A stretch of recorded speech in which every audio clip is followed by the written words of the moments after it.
Sabe, eu acho muito curioso pensar como a nossa sociedade no geral evoluiu.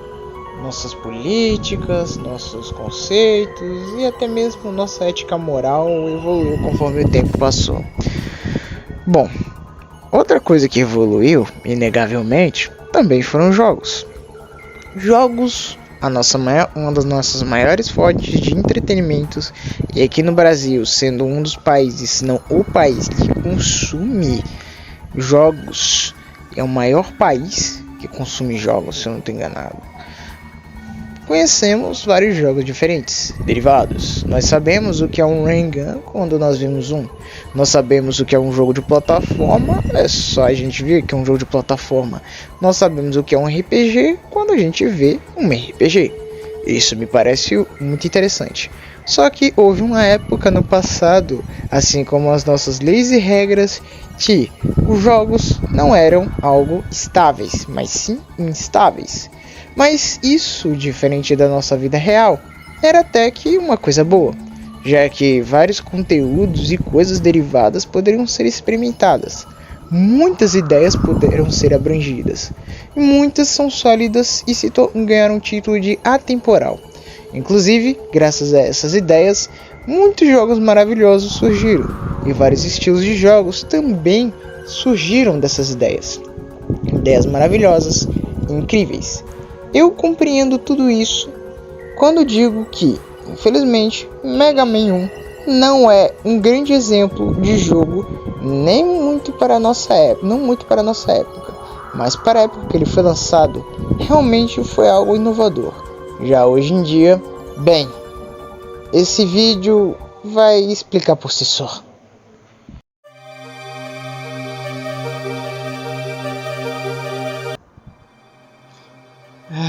Como sempre, o que você me pergunta? Como sempre, a Capcom acaba me decepcionando. Mas neste caso, ela fez uma boa escolha, que acabou repercutindo atualmente como uma má escolha, né? Mas isso é um problema do futuro. No momento agora, estamos no passado, na época em que Mega Man estava sendo gerado. A Capcom era bem vagabunda e só ficava mandando o jogo pro arcade. E perdoe a expressão vagabunda, eu quero dizer esperta, porque graças a vários arcades no mercado que os come ficha conseguia bastante dinheiro. E quanto dinheiro, hein? Pela misericórdia. Não à toa, alguns anos depois, finalmente a Nintendo decidiu criar de fato um jogo de Famicom / NES que nós conhecemos. E falo /NES entre muitas aspas porque NES e o Famicom são consoles quase que completamente diferentes. A diferença é que um é do Japão e outro dos Estados Unidos. Não é só essa a diferença, mas é que a gente mais percebe. Prosseguindo, se não me enrolo mais do que cobra, a Capcom de fato finalmente pensou em fazer um game novo. Então pediu para que nosso criador, o nosso herói desta história, Keiji Inafune, criasse uma franquia de jogos originária de console, ao invés de ser outra adaptação de arcade, né? Nesse caso, ele simplesmente criou o Mega Man, inspirado no nosso querido Popeye japonês, Astro Boy. Uma boa escolha de character design para um personagem azul. Só que ele queria que o nosso querido robozinho fosse diferente do Astro Boy. Afinal, se for pra ser igual, nem merece botar na tela, né? Copiões miseráveis. Neste caso, nosso queridíssimo Mega Man surgiu. O que? Você esperava algo mais profundo? Desculpe, amigo, não dá. Nesse caso, é correto afirmar que Mega Man teve uma criação tranquila, certo? Não. Eu até poderia mostrar algumas imagens aqui, só que eu pesquisando sobre a beta do jogo não achei nada de muito relevante e interessante. Algumas coisas eu achei, mas conseguir a veracidade disso é meio difícil, visto que, digamos assim, algumas coisas que eu vi não parece caberiam no Nintendinho, mas ok. No caso, finalmente o Mega Man foi criado. A sua criação foi em meados de 1987. Essa foi a época em que o primeiro Mega Man de NES nasceu. Até porque vieram outros, né? E este foi a origem do Mega Man. Eu sei que vocês esperavam algo mais profundo, mas... eu também esperava. Choremos. Próximo!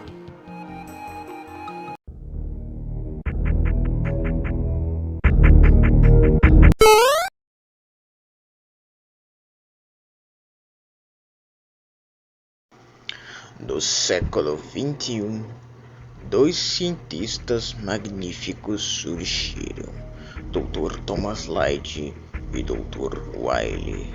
Ambos são cientistas incríveis da robótica, porém, ambos se separaram pois possuíam ambições diferentes.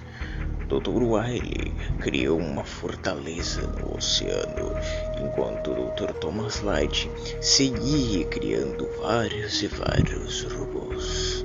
Entretanto, a ambição de Dr. Thomas Light era muito maior do que o esperado. Dr. Thomas Light começou criando robôs muito intrigantes e ao mesmo tempo muito interessantes. Estes primeiros dois robôs foram o robô Rock e o robô Roll.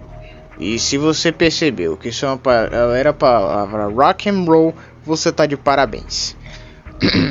Continuando.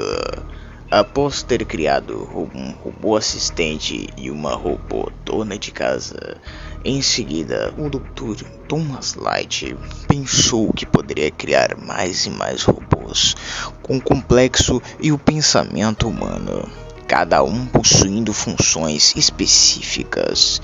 Enquanto Rock and Roll eram os primeiros robôs humanos que interagiriam com nós pessoas, os robôs em seguida seriam outros tipos de robôs operários. A função de Bombman, por exemplo, era basicamente de pura demolição. Sua personalidade era muito similar à de um adolescente que a coisa que mais gostava de ver eram explosões. Gutsman é um robô de construção e sendo muito mais inteligente do que aparenta e tendo uma força assustadoramente alta, além de que com apenas um de seus saltos ele é capaz de provocar pequenos terremotos. Cutman, cuja sua função é cortar árvores. O bicho tem uma tesoura na cabeça e a função dele é cortar árvores? Eu pensava que ele só cortava os moitinhas. Foi mal, desculpa, saí do personagem. Sua personalidade é muito confiante e arrogante. Lackman, sua personalidade é cínica e a sua função principal era controlar a eletricidade de usinas nucleares, uma função muito útil. Além disso, ele é bem inteligente. O robô Iceman foi criado com o propósito de suportar baixas temperaturas muito baixas mesmo. Ele é extremamente gente fina e egocêntrico, podendo facilmente demonstrar vários de seus poderes de gelo. Fireman foi criado para viver dentro de um depósito e queimar vários dejetos. Sua função é muito simples, derreter vários lixos tóxicos ou até mesmo metálicos. Sua personalidade é um pouco mais diferente dos demais, mas ele é muito gente fina. Embora Dr. Thomas Light estivesse orgulhoso por ter criado vários robôs que ajudariam a humanidade e futuras gerações, robôs e humanos pudessem trabalhar juntos, Dr. Wily via aquilo com outros olhos e com outras pretensões. Ele pretendia utilizar estes robôs ao seu favor. Para ele, estes robôs poderiam ser utilizados com outros fins. principalmente para o domínio da humanidade. Então, Dr. Wily simplesmente foi até lá e reprogramou todos os 6 robôs operários, visto que para ele, os robôs, assistente e dona de casa não seriam úteis para sua dominação mundial.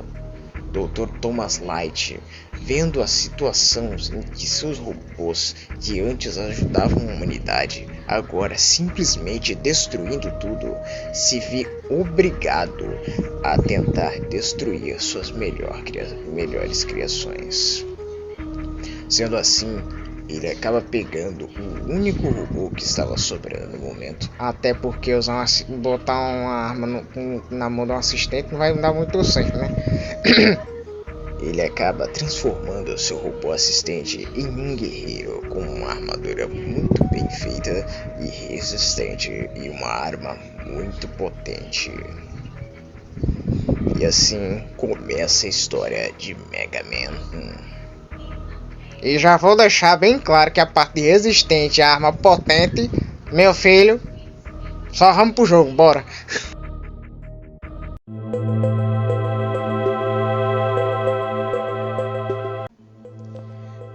Bom, aqui não tem muito o que reclamar, até porque a maioria dos jogos que eu trouxe pro meu canal tem sempre uma música primorosa, algo que dá pra ouvir sem ficar surdo ou louco das ideias.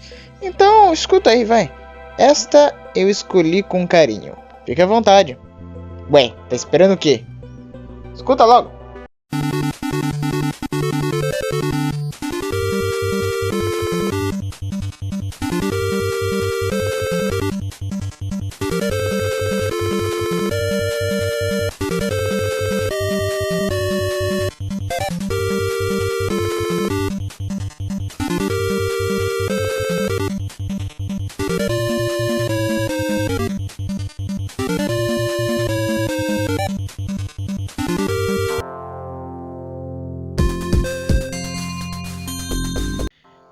Essa é a parte do vídeo onde muita gente pode discordar comigo no quesito gameplay e level design. Eu acho o level design de Mega Man um pouco ruim, eu não vou mentir. Isso é dado à época que ele foi lançado de fato, visto que vários momentos, situações do jogo são bem injustas.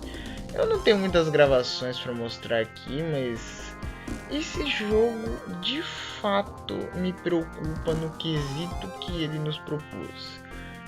Veja bem, Mega Man é um jogo que ele meio que destaca a ideia de escolha. Você pode escolher por qual chefe você quer começar e tal.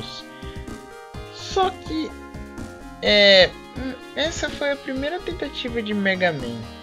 E outra, não é bem assim que funciona. Você não pode simplesmente começar por quem você quiser. A menos que você já tenha de fato uma longevidade, já tenha uma certa experiência com o Mega Man clássico. Agora, se você é um novato, igual todo mundo já foi nessa vida um dia. Se você é um novato e joga Mega Man pela primeira vez com essa ideia de que não, eu posso começar por quem eu quiser. Desculpe, amigo. Isso é uma mentirinha não tão grande.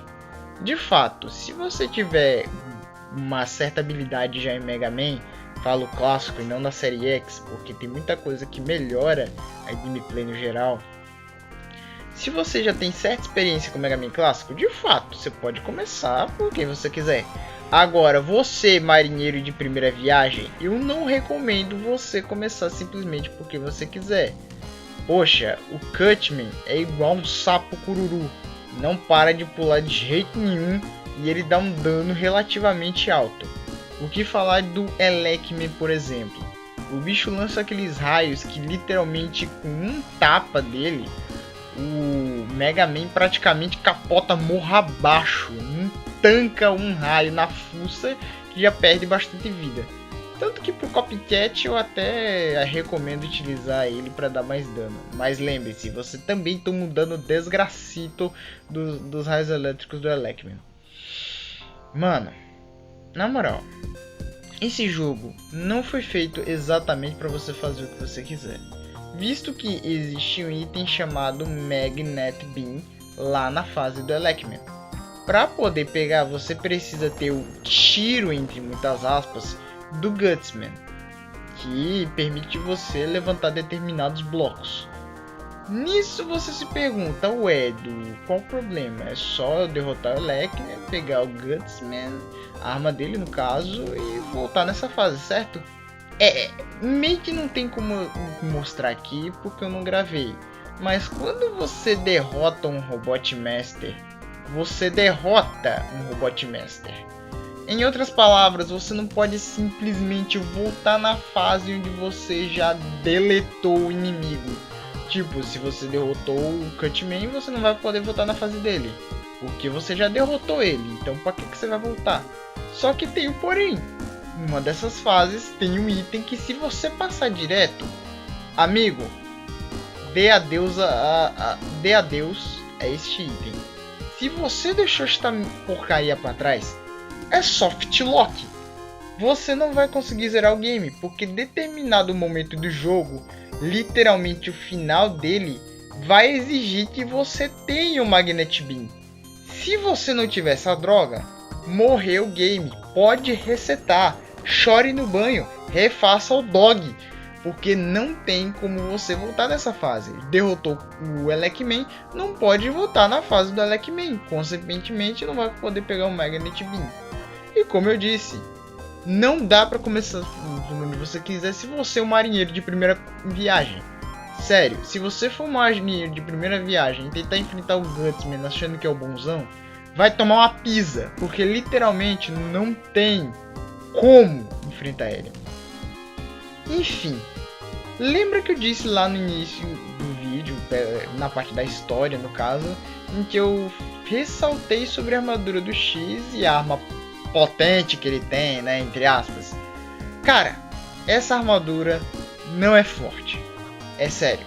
Não se engane com essa barra de HP primorosa que você tá vendo na tela não. Como você pode ver, com poucos golpes, ela já vai bem abaixo. Tipo, muito abaixo. É um HP ilusório. É tipo HP em Castlevania da versão europeia. Uma paulada e você capota morro abaixo. Os inimigos não tem dano fixo, vão aumentando em cada fase. Mas não é de Castlevania que estamos falando, mas sim de Mega Man.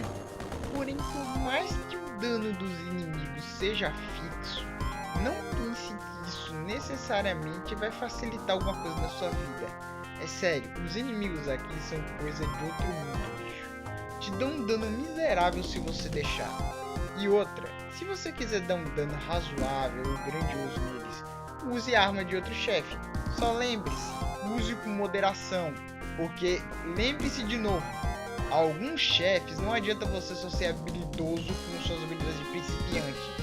Se você não usar a arma do chefe correspondente sendo principiante, amigo, você vai daí pro chão, ou se não abaixo disso, tomando uma surra miserável.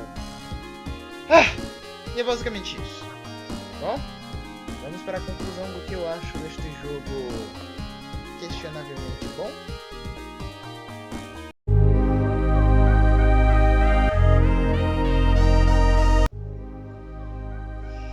Dando minha opinião aqui, Mega Man possui simplesmente a ideia da escolha. Você escolhe a fase a qual você quer, e dependendo de você derrotar ou não o chefe, você pode conseguir a arma dele. Obviamente é se você derrotar, né? Isso ainda é interessante. Para a época isso foi deveras inovador, até porque até então a ideia era ir uma tela scrollável da esquerda para a direita e simplesmente ir seguindo, mas aqui o jogo te dá uma opção, ele te dá uma chance para onde você deve ir. É um dos primeiros jogos que te deu a ideia de o que você pode fazer. Você escolhe para onde você ir e você escolhe para onde você ir. Você escolhe para onde você quer ir e você escolhe que chefe quer derrotar primeiro. Me parece justo. E para vocês, eu também creio que seja justo. Mas, como eu já disse, possivelmente na parte anterior, por mais justo que ele seja, ele peca em alguns aspectos, como o que eu já expliquei anteriormente. Mas mesmo assim, Mega Man ainda é um jogo jogável. Ele não é uma trolha, um lixo imundo que não deve ser jogado por ninguém. Ele não é uma completa porcaria. Mas aí é que tá. Tem duas notas. Eu dou a nota pela época que ele foi lançado e a nota para atualmente. Ver se vale a pena jogar ele hoje em dia ou se ele ficou muito datado. Então, né? Vamos nessa. Tendo tudo em conta, vendo alguns pequenos probleminhas aqui e ali, eu diria que para a época que ele foi lançado, ele merece um 8. Não lembro se essa foi a mesma nota do Sonic, mas ele merece um 8 para a época que ele foi lançado. Por que, você me pergunta? Sendo que eu falei que, em teoria, ele foi inovador. Em teoria não, ele de certo ponto foi deveras inovador. O que ocorre? Por mais que ele tenha essa ideia de escolha, como eu já havia falado anteriormente, um jogador de primeira viagem, um recruta, não vai compreender essa ideia logo de cara. Tanto que possivelmente você achou que assim que abriu o jogo, da primeira vez que jogou Mega Man, você possivelmente olhou e achou que aquilo era uma seleção de personagens e não uma seleção de chefes. Ou seja, a primeira pessoa que pegasse no colo possivelmente ia achar, pô, que porcaria é essa, tá ligado? Que lixo é esse de jogo? Eu escolhi um boneco e eu tô com esse robozinho azul que eu nem sei quem é. Mas no final das contas você acaba entendendo a ideia do jogo e joga. Hoje em dia, que nota ele merece? Cara, ele merece um 7. Eu originalmente pretendia dar um 6 ou um 5. Só que eu dei 7 porque no final das contas Mega Man é um jogo muito criativo ainda. Ele consegue se sustentar nos dias atuais. E se você não tiver se você não quiser mais jogar um Pokémon da vida, você pode optar por Mega Man. Um jogo um pouco mais desafiador, até demais eu diria. Mas mesmo assim, que se você der certo tempo, conseguir praticar por um bom tempo, você vai acabar gostando do jogo. Agora, se você é o tipo de pessoa meio impaciente, eu lamento muito, mas esse não é um tipo de jogo para você. Bom, a nota é, na época que ele foi lançado, um 8. Atualmente, um 7. Então, essa é a conclusão do vídeo. Espero que vocês tenham gostado do vídeo, pessoal. Não esqueça de comentar o favorito, inscreva-se e, claro, que eu vou trazer série de Mega Man aqui no canal. Possivelmente, bem futuramente, eu vou trazer a série X também, mas isso, como eu já disse anteriormente, é problema de futuro. Então, vamos nos meus consagrados, rumo aos 100 inscritos, sei lá. Até a próxima, valeu e fui!